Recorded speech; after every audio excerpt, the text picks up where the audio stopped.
Hi guys! It's Kaji here and kakatapos lang ng 30-day bookkeeping call namin. So, ito yung last call namin for this batch. So, I'm just really happy kasi magaganda yung feedback na naririnig ko sa kanila na ang dami nilang nag-gain na knowledge, na experience kasi actual bookkeeping experience talaga yung binibigay ko during the challenge. And na-discuss din namin yung mga pagsend ng proposal. And di ba minsan, totoo naman talaga to. Kahit ako na-experience ko to. Lalo na nung nagsisimula ako. Na kapag tumitingin ako sa isang job post at nakikita ko na hindi ko alam yung iba, parang pinanghihinaan ka na ng loob mag-apply. So, ang ginagawa mo, hindi ka na nag-a-apply.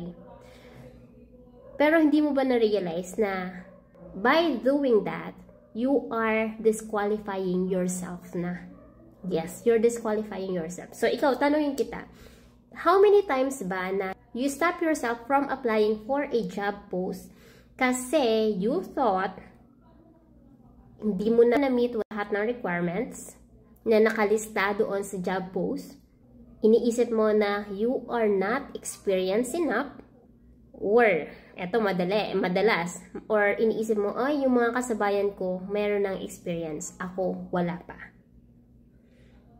So, instead of trying, you scroll past the opportunity and move on. Tama? And just like that, you lost before you even started. Pero I want to remind you, it's not your job to reject yourself. It's not your job to decide if you're qualified enough because that's your client's job. Yes, hindi sa'yo. Okay? So, kapag meron ka nakitang job post and gusto mo, and you think na 50%, 60%, 50% pataas kaya mong gawin, go ahead and send a proposal. Apply for the job. Let your client disqualify you. Let them disqualify you, but never be the one who says no to yourself. Eh, Kaji, what if I'm not really qualified? Then, let the client decide. Let the client disqualify you, not yourself, okay? And then, siguro, you're here thinking, oh, hindi ko naman na-meet 100% of the requirements. So, you're here overthinking. Pero yung tao who did get hired, probably, ay hindi na-met lahat ng requirements na kailangan ng client. Yung mga client, they don't always choose the most perfectly qualified applicant. Yung pinipili nila is yung mga taong nag-shows up, nag-apply, and make them believe na they can do the job kahit wala silang experience. So, kung sa tingin mo hindi ka qualified enough or wala kang ganong kalawak na experience, mag-apply ka pa rin. Kung sa tingin mo may mas magaling sa'yo, try mo pa rin mag-apply. Kasi, if you don't even try, you've already lost. And diba, while you're overthinking, someone else with less experience, just hit send. Just hit the submit button. Nakakuha sila ng client. And habang ikaw, dinadoubt mo yung sarili mo, yung iba nagsasanda ng proposal. So, minsan iniisip mo, mas magaling ako doon. Bakit yun ang napili? Minsan iniisip mo, parang mas magaling ako doon. Bakit siya meron na ako wala pa?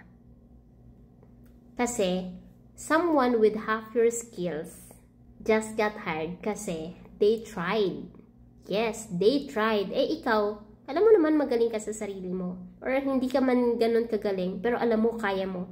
Pero pinipigilan mo kasi you're disqualifying yourself. Tapos minsan iisipin mo, oy, bakit kaya yung non-accounting graduate nakakuha ng client? Eh ako accounting graduate or ako CPA, hindi ako makakuha ng client. Kasi nga, they are trying.